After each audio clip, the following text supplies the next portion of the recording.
Welcome to the town of Maplewood, a place so quaint even the squirrels say hello. And the mailman has a fan club. But nestled between its rolling hills and suspiciously sparkly streams was a school unlike any other. Inside that school, a classroom run by Ms. Lee. Part educator, part motivational speaker, part snack ninja.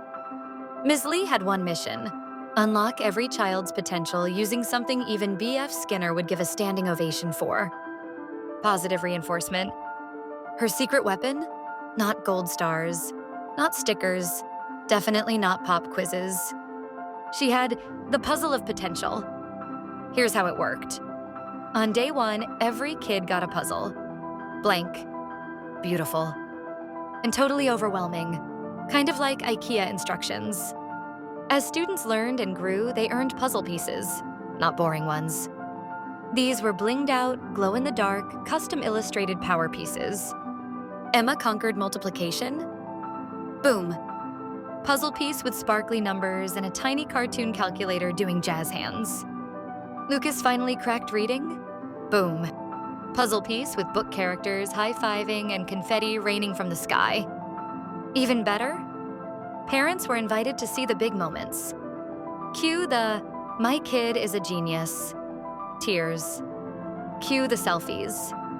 Cue the snacks Ms. Lee baked at 2 a.m. with a Pinterest tutorial and too much optimism.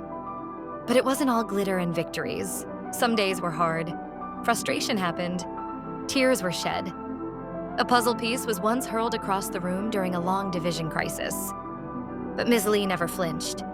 She'd kneel down, offer a smile, and say, "Every puzzle has hard pieces. We earn them. We grow from them. And yes, sometimes we glue them back together." Slowly, puzzles took shape. Kids didn't just learn math or reading. They learned that they could. They began to believe in themselves. And in each other, cheering when a classmate earned a piece. Sharing pencils. And occasionally snacks. Unless it was cheese puffs. Those were sacred. And then came the end-of-year celebration. Each child stood up, held up their completed puzzle.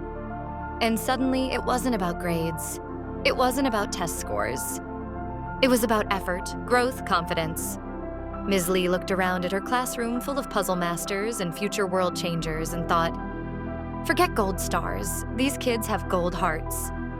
And just maybe, B.F. Skinner would have cried a little too.